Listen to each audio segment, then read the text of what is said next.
Welcome back to AFTV. I'm here with Mr. Dan Potts. I don't know where to start, Dan. Let's start with, just on a pure, simple level, happy, yes or no? Yes, I am, because we're top of the league. I think the performance was there today as well. I don't think we can come away from Anfield feeling disappointed or feeling like the guys weren't up for it, the players didn't try, the manager didn't get it right. Or that was a lucky draw, or yeah. Exactly, we got away with one there, nothing like that. And you can look at VAR and decisions and Erdegaard being potentially lucky that we didn't give away a penalty if you want. But I think the performance overall, without being too pernickety, was probably a fair one to walk away from and say that Liverpool give their all, Arsenal give their all. And let's be real, it's probably as a neutral, it's quite a good game to watch. So I would suggest that that's a good thing, and I'm feeling happy about that. And listen, when you're top of the league, you've got to be happy, James. Look, I'm not saying that either side got to the levels of what I'm about to say, but I used to watch Liverpool Man City even 2 years ago, like when they were going blow for the title, 92, 93 points, Liverpool in a quadruple fight, City going deep in the Champions League. I used to watch those games. I would often end 2-2 actually, and I would be thinking, oh my word, these two are unbelievable. Yeah. I don't know if we got to that level, but are you looking at us and going, wow, we're mixing it with the best, and we are a side that people can look at and genuinely be in awe of? Well, listen, there was glimpses of that today. I never thought it'd be that open. I really didn't. I was surprised at how end-to-end it was, to be honest with you. And I think that you can look back to the Agueros and Manes and Salahs and players like Raheem Sterling's at the time that were goals. And I think that we would probably look at our players, and probably Liverpool will as well, and probably think, could we have done a bit better there? Could we have taken more chances? Could we have been a little bit more clinical? But you're absolutely right to say that we're up there now, because we wouldn't have looked at this fixture a couple of years ago and gone, I'll tell you what, I fancy us, man. I really do. I'd have been, let's just try not to hold 4 or 5 again. Do you know what I mean? So that's how far we've come. I think when you do these, I hate them, by the way, and I said on my show I'd rather put them in the room 101, these combined 11s. I can't stand them, right? But when you look at it, there wouldn't have been 2 or 3 players who would have been able to put in a couple of years ago. So I think it shows where we've come. Maybe Liverpool aren't quite where they want to be as well. You've got to take that into account, that perhaps they're not to the levels that they were. So I think we've kind of done a little bit of that, maybe. But today's performance I'm okay with. But I have to say I'm disappointed with the goal we've conceded. I really am. And I know a lot of people love Zinchenko, and I'm one of them when he's on the football. But defensively, I've always had my concerns. And yet again, it's proven that he is right to have a question mark over his defending. Against Wolves, we conceded. Against Fulham, he gave the ball away. We conceded the corner, and it's 2-2. They've got 10 men. And now again, we're looking at Zinchenko for the fault of the goal. Now, I'm not saying this guy's a shambles, throw him in the bin and never play him again. But at the same time, I'm looking at Tomiyasu and Timber and Tierney, by the way. This guy's been given a hell of a chance. Tierney's gone out on loan. Tomiyasu's currently injured. Timber's got a long-term injury.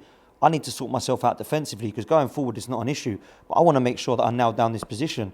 You're not going to do it by playing performances like that, because I didn't think his performance was amazing, James. I didn't look at him and think, do you know what, at least he's going forward and creating something for us, or at least he's been pivotal to what we are doing that's good. I think defensively, he's really bad. I mean, really poor. I can't sit there and think of many games where I thought, do you know what? Zinchenko looked really good defensively today. There's not many. And I think that people that say he's this inverted guy, we can't allow him to be this defender, he's just not good defensively, don't laugh at Trent then, because people will say you can't play Trent at right back. And I don't laugh at Trent. I completely agree. Because I think he's generational. But I look at the player and I think people will say Liverpool trying to play Trent at right back and he can't defend. Zinchenko's playing at left back and he can't defend. It's very, very similar. You've got to look at it both ways. But I don't want to highlight that as a negative, because I do think there's a lot of positives to be brought from today. Yes, I think we maybe could have taken the chances a little bit earlier. I think we were dilly-dallying on the ball a bit. There was many pirouettes. I was thinking, why are we doing this? Why are we trying to turn these, man? Just keep it simple. And there was players today which deserve a lot of positive, which we'll have to come on to next, man. Let's do the positives.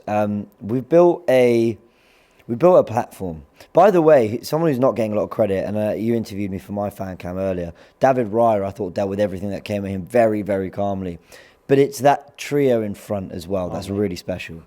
I mean, listen, special is an understatement. I think they've been the best players in this team all season. I don't think there's many games where I've looked at and gone, oh, they weren't quite at it today.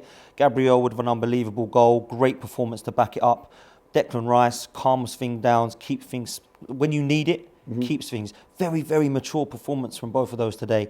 And I have to say, man of the match was Saliba. I'm going to say it now, I think he's the best centre-back in the world. I don't care if people want to come for me for that and say that Van Dijk's still better and say that Gvardiol for 100 million has been better at the back. Ruben Diaz. I ain't seen these men turn up, and I've seen Saliba turn up. He's been incredible, mate. And I look at the performance today, And I've never ever once thought, in a game where I am really nervous, in a game where I'm sure the fans and the players are going to be nervous at times, he's the one who's calm. Now, he's the one in the most important position that should be the one who's nervous because we can't control it. We're sitting there and praying. This guy was so immense. It's incredible. And I don't care who you put him up against now. We've seen him against Salah. We've seen him against Haaland. We've seen him against top talent in this Premier League, which is one of the best in the world. And this guy has answered it all. I think he is phenomenal. And at 22 years old, it's scary to think where he can be. Where is he going to be at 25? Where's he going to be at 28? I look at players like Tony Adams, Sol Campbell. You look at players like Vincent Kompany, Virgil van Dijk, who's still playing, Rio Ferdinand Johnson. This is up there with one of those. He is going to be. There's no doubt about it. I think at those now at 21, 22, where were they at that age? Van Dijk didn't really bloom until 25, 26. John Terry always knew his quality. But was he at this level at 21, 22? Maybe he was. I'd like to go back and see it. I would say the only one I would look at back then at 21 years old is Rio Ferdinand and go, wow. I saw him, I was old enough to remember when he come through at West Ham and I thought, oh yeah, he looks all right, doesn't he? And I'm similar with that with Saliba, man. I think he's immense and deserves all the praise that he gets, man. And we sit top now, bruv. Special player. Final question. And we've actually not had this conversation, believe it or not. We chat so much. Are Arsenal winning the title?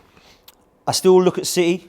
They've given me no evidence over the last 5, 6, 7 years to believe that they can't win the title. And I've seen them lose players like Gundogan and Mahrez before when we bought two of them, Zinchenko and Jesus. And they lost Sterling that same year as well. And they went and replaced them.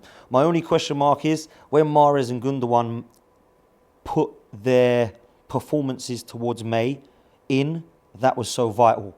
I've looked at the Rodri situation and it's interesting that when he's not there, they're not quite the same. We could say the same without Saliba or Rice, however. But I do think that we're going to have to, if we want to win this league, rely on potentially some of those players to be missing and then capitalise on the results that they don't get. Because that's the big thing for me. You know, Man City will be looking at this again going, we've had 1 in 6 and this is a perfect weekend for us. And look at us, we're touching distance, 1 win in 6 and we can't even see them flying ahead yet. So that worries me. Pep Guardiola also worries me because I've never seen a manager like what's he done? Well, listen, I mean, the consistency of the guy is unreal. Yeah. And I think if you're going up against the best, you've got to be the best. And that's where Arsenal are at right now. I think we can win the league. Of course I do. I do think we need to get more players in January if we want to do that. And I don't mean one player. I think we need a couple at least in January. Maybe 3 if we really do want to go boom, boom, boom. There we go, Arsenal already. And have no worries, then I think that's what we need to do. But yes, we can win the league. If you wanted me to put my house on it, I would go Man City because I've got no reason to believe they can't do it again, man. So we'll see what happens. But Arsenal, at the moment, sitting top is a good feeling, man. I can't lie. It is a good feeling. Enjoy it over Christmas, Listen, mate. last thing, man, I just want to say, big up to you, man, because obviously I remember Turkish saying to Cecil at the Community Shield how good Cecil's been, and big up to him, man. But you deserve the credit as well, my friend. Thanks, Since man. you've been Thank here, you. man, honestly, you've been a breath of fresh air to the channel, man, and big up to the work you do, man. So I know how hard you work, man. so big up to you, man. I know, I appreciate that a lot. Thank you. Merry Christmas, I'm a bit taken aback by that. Thank you, man. Merry I appreciate Christmas, it. Have a man. great Christmas. Yeah, Go you too, enjoy man. the draw, everyone.